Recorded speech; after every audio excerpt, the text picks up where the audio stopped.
राम राम जी। आप सबका मेरे व्रत और त्योहार के कहानी चैनल में स्वागत है। मैं बता रही हूँ आज आप सबको गणगौर माता की पूजन विधि।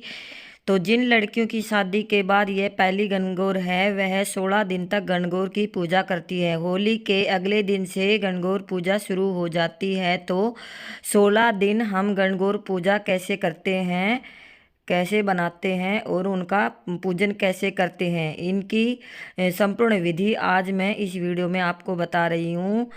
फ्रेंड्स, बासोड़ा तक पिंडियों का पूजन किया जाता है। उसके बाद गण गण और ईश्वर जी की मूर्ति बनाकर उनका पूजन किया जाता है। तो चलिए अभी मैं आपको बता देती हूँ कि पिंडियों हमें कैसे बनाने हैं, कब बनाने हैं और इनकी पूजा कैसे करनी है। तो होली के अगले दिन हम पिंडियाँ बनाते हैं। तो सबसे पहले हम दूब लेंगे, यहाँ पर दुर्वा घास है ये, और एक कटोरी ले लेंगे। यहाँ पर हम प्लास्टिक की टोकरी नहीं लेंगे, लकड़ी की टोकरी लेनी है। और हमें टोकरी थोड़ी बड़ी लेंगे क्योंकि हमें अपने 16 जो पिंडियाँ बनाएंगे वो इसमें बिठाने हैं। तो इसके लिए हम थोड़ी बड़ी टोकरी लेंगे और उसके बाद हम लेंगे ये राख जो हम होलिका से लेकर आए हैं। ये होलिका दहन के बाद अगले दिन हम यह राख लेके आते हैं। और गाय के गोबर से 8 पिंडी बनेंगी और होलिका की राख से 8 पिंडी बनेंगी। और हम जो होलिका की राख को अच्छे से गूंद लेंगे और पिंडी बिल्कुल गोल भी नहीं बनेंगे, थोड़े ओवल शेप में बनेंगे। ये हमने जो टोकरी ली है जिसमें दूब हमने सजा ली है वहां पर बिठा देंगे। इनको लनीहार कहा जाता है। पहले के समय में क्या होता था कि जब कोई भी मेहमान आता था, जैसे बेटी जवाई घर आते थे, तो पहले संदेशा भेज देते थे। जो संदेशा लेकर आते थे उनको उनको लनीहार बोलते हैं। जो 16 पिंडियाँ हमने बनाए हैं वो लनिहार हैं गोरा जी के। तो इनकी पूजा की जाती है। इनकी पूजा बासुड़ा तक करनी चाहिए। उसके बाद फिर हम मूर्ति बनाएंगे और उनकी पूजा करेंगे। 16 पिंडी हमें बना लिए। अब हमें पूजा करनी है। जो पूजा करने के लिए हम पहले चौकी ले लेंगे। चौकी पे हम यह पिंडियों को बिठा देंगे, विराजमान कर देंगे। और दूब यहाँ पर रख लेंगे, दुर्वा घास, और उसके ऊपर हम पिंडी विराजमान कर देंगे। फिर एक वाइट पेपर को डबल साइड टेप के सहारे से दीवार पे चिपका लेंगे और उस सिंदूर की टिक्की लगा देंगे और काजल की टिक्की भी लगा देंगे।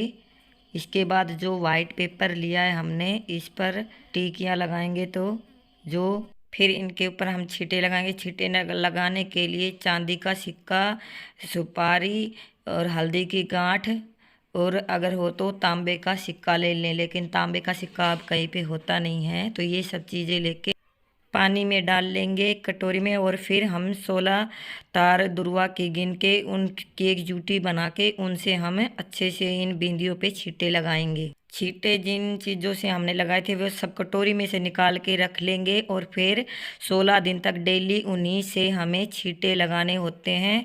दुर्वा को हमें डेली बदलना होता है। या तो डेली तोड़ के ला सकते हैं खेत में जाके, नहीं तो फिर आप एक ही दिन तोड़ के ला के फ्रिज में किसी पॉलिथीन के में डाल के रख सकते हैं जिससे वो सूखेगी नहीं।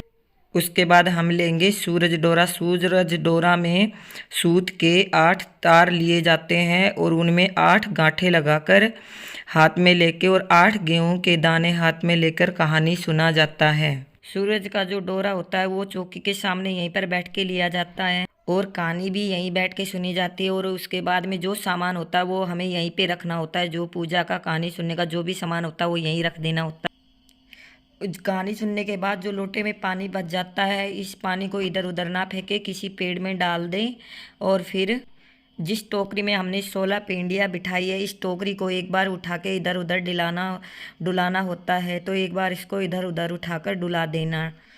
उसके बाद इनको उठाकर यहीं पे रखनी होती है। और अगर गीले हों और नहीं सूख रहे हैं तो इनको आप धूप में भी रख सकते हैं। एकांत स्थान में ले जाकर इनको धूप में सुखा सकते हैं। बासोड़ा तक गणगौर की पूजा इसी तरह से की जाती है।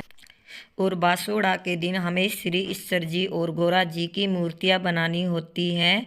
और छींटे लगाने के लिए दुर्वा हमें रोज दुर्वा की जूटी नई बनानी पड़ती है। नई दुर्वा की जूटियों से ही छींटे दिए जाते हैं। इन मूर्तियों की पूजा करनी होती है। और जिन लड़कियों की शादी की ये पहली साल है वो लड़कियां 16 दिन तक पूजा करती है। फ्रेंड्स, आप सबको मेरी पूजा की विधि बताई हुई कैसी लगे कमेंट में ज़रूर बताना, और वीडियो को लाइक शेयर ज़रूर कर देना, और चैनल को सब्सक्राइब कर देना। मिलते हैं अगली वीडियो में। राम राम जी और श्री शिवाय नमस्तुभ्यम।